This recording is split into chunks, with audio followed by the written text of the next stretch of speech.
बिस्मिल्लाहिर्रहमानिर्रहीम। अस्सलाम वालेकुम नाज़रीन, आप यूट्यूब चैनल देख रहे हैं। मैं इमरान खान हूँ। गिलगित बल्तिस्तान और कश्मीर में पाकिस्तान की मिलिट्री एस्टेब्लिशमेंट हर हाल में अपनी हुकूमत बनाना चाहती है। अब मैं आपको एक और चीज़ दिखाता हूँ, ये देखें ज़रा, ये चंद तस्वीर हैं, इनको ज़रा आप गौर से देखें।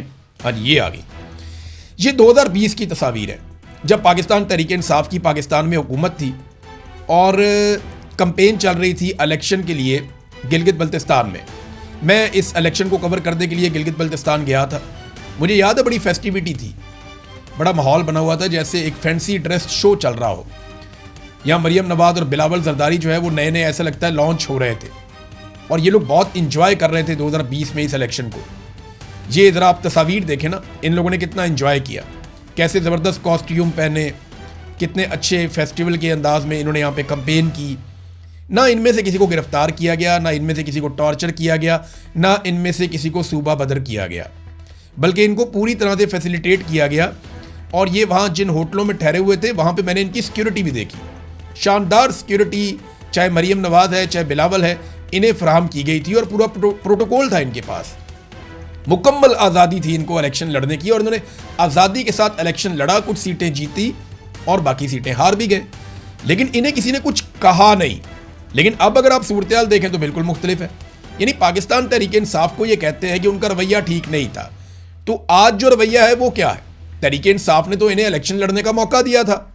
अभी खैबर पख्तूनख्वा में इलेक्शन हुआ कुछ अर्सा पहले, जिसमें ये इलेक्शन जो उमर अयूब साहब की सीट खाली हुई थी वहाँ पे इलेक्शन हुआ, तो PMLN का कैंडिडेट वहाँ जितवा दिया गया।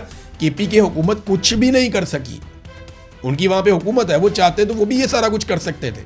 उन्होंने कुछ बुरा नहीं किया, कुछ ऐसा नहीं किया। मिलिट्री एस्टेब्लिशमेंट जो है वो पूरी तरह से PMLN का साथ दे रही थी वहाँ एबटाबाद के इलेक्शन में। तो ये बात हमें जहन में रखनी पड़ेगी कि पाकिस्तान तहरीक इंसाफ का जो रवैया है वो जमहूरी था और आज भी जमहूरी है। जबकि मुस्लिम लीग नून ने मिलिट्री एस्टेब्लिशमेंट के साथ मिलकर, बल्कि आसिफ अली जरदारी ने भी, पीपल्स पार्टी में इसलिए नहीं कहता कि पीपल्स पार्टी में तो जरदारियों ने कब्जा कर लिया। एक्चुअली जो पीपल्स पार्टी है वो तो भुट्टों की थी, पीपल्स पार्टी तो जियालों की थी, पीपल्स पार्टी तो जमहूरियत पसंदों की थी, पीपल्स पार्टी तो एंटी एस्टेब्लिशमेंट सोच रखने वालों की थी, पीपल्स पार्टी तो सिविलियन बालादस्ती की बात करती थी। आज जो पीपल्स पार्टी है जिस पे कब्जा हो गया जरदारियों का, ये एस्टेब्लिशमेंट के हाथ मजबूत करने वाली, ब्रूट मेजॉरिटी पे यकीन रखने वाली और डंडे वाली जमहूरियत चलाने वाली पीपल्स पार्टी है। और ये तीनों बातें बाप बेटे ने की हुई है, बिलावल जरदारी ने और आसिफ जरदारी ने। बहरहाल ये इस वक्त वैसा बिल्कुल लेवल प्लेइंग फील्ड नहीं है जैसा इमरान खान साहब के दौर में पीपल्स पार्टी और PMLN को दिया गया था।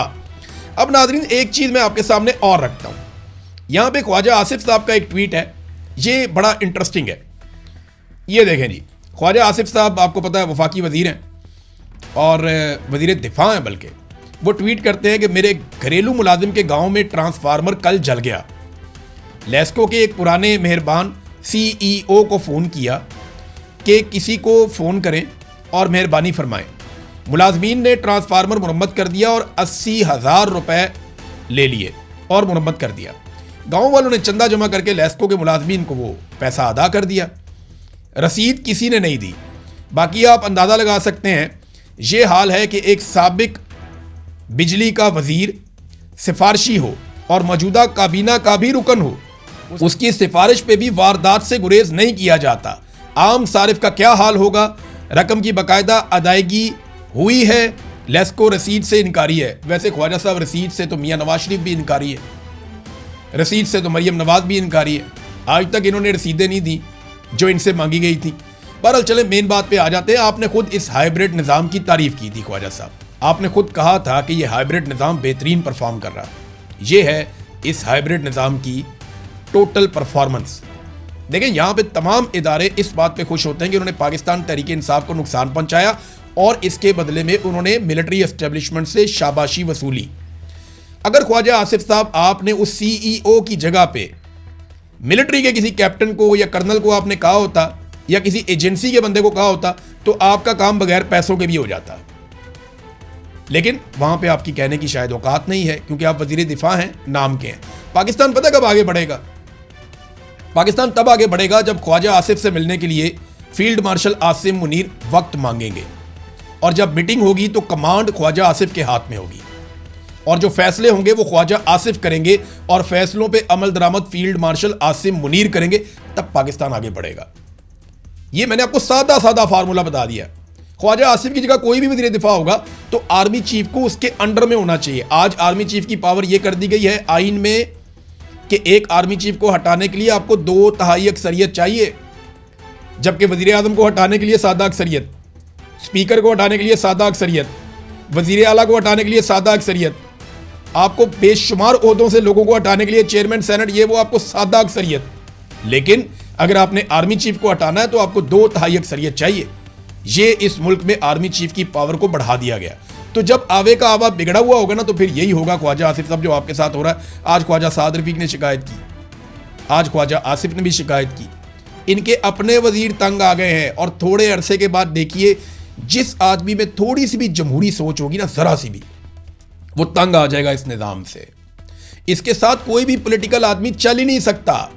कोई भी आज़ाद जहन का आदमी, जिसका जहन 24 घंटों में 5 मिनट के लिए भी आज़ाद होगा ना, वो 5 मिनट के लिए घुटन महसूस करेगा। जो इस निज़ाम के अंदर इस वक्त हो रहा है, जिस तरह जकड़ लिया ना मिलिट्री एस्टेब्लिशमेंट ने, हर एक का सांस बंद होगा। ये मेरी बात आप लिख कर रख लें। मैं एक बात बार बार कहता हूं, बारी बारी सबकी बारी। वो सहाफ़ी जो कल इंजॉय करते थे ना कि आज इसको मार पड़ रही है, इसको मार पड़ रही है, मैंने उस वक्त कहा था कि बारी बारी सबकी बारी, और उन सबकी बारी आई।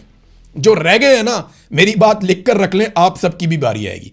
आज भी इकट्ठे हो जाएं, सारे सियासतदान इकट्ठे हो जाएं, सारे सहाफ़ी इकट्ठे हो जाएं और पाकिस्तान की मिलिट्री एस्टेब्लिशमेंट को यहां पे रोकें और उन्हें कहें कि आप अपना आईनी काम करें और हमें हमारा काम आप करने दें आज़ादी के साथ। तभी पाकिस्तान आगे बढ़ेगा। एक और वजीर का बयान आया था, वो कहता है जी जो अपर क्लास थी वो मिडिल क्लास बन गई, मिडिल क्लास लोअर क्लास बन गई और लोअर क्लास का बेड़े गर्क हो गया। ये एक और वजीर है, काबीना का मेंबर है, वो बेचारा भी ये कह रहा है। और ये लोग झूठ नहीं बोल रहे। पाकिस्तान की सिचुएशन ही ये है। अब ये देखें ना, जो नया बजट तैयार हुआ है, इसमें कुछ ऐसी तजावीज़ हैं कि आप हैरान हो जाएंगे। कई शोबों में भारी टैक्सेस लगने जा रहे हैं। मैंने अभी आपको बताया था कि ये लेवी में क्या करने जा रहे हैं। बिजली में बहुत खौफनाक काम होने जा रहा है। सोलर पैनल के ऊपर टैक्सेस लगेंगे। वजह यह है कि आईपीपीज पैसा कैसे कमाएंगी, बिजली के ऊपर आप टैक्स कैसे लेंगे अगर लोग सोलर लगाएंगे, तो लिहाजा सोलर के ऊपर टैक्स लगेगा। इलेक्ट्रिक और हाइब्रिड गाड़ियों पर टैक्सों में इजाफा किया जाएगा और ये IMF के कहने पे हो रहा है। हाइब्रिड गाड़ियों पर टैक्स 8% से बढ़ाकर 18% कर दिया जाएगा। सोलर पैनल पर GST 10% से बढ़ाकर 18% कर दी जाएगी। IMF ने इलेक्ट्रिक व्हीकल्स पर, यानी जो ये इलेक्ट्रिक गाड़ियां आती हैं, इन पर जर्नल सेल टैक्स 1% से बढ़ाकर 18% करने की सिफारिश कर दी। पूरी दुनिया में इलेक्ट्रिक गाड़ियां और हाइब्रिड गाड़ियां, उनको अप्रिशिएट किया जाता है कि ये गाड़ियां लेकर आओ ताकि हमारा फ्यूल कम खर्च हो, हमारे मुल्क का पैसा बचे। और दूसरा फार्मूला ये होता है कि इससे हमारा माहौल बचता है, इससे पोल्यूशन कम होती है, इससे खर्चा कम होता है, कौम की भी बचत होती है। पूरी दुनिया में अप्रिशिएट करते हैं। इन गाड़ियों के ऊपर टैरिफ टैक्स कम लगाते हैं, लेकिन पाकिस्तान में इनमें टैक्स बढ़ाया जा रहा है। वजह क्या है? ताकि लोग तेल खरीदने पे मजबूर हों। खबरें और भी हैं मेरे पास, लेकिन वक्त खत्म हो गया। अब तक के लिए इतने। अपना ख्याल रखिएगा, अपने इस चैनल का भी। अल्लाह हाफिज़।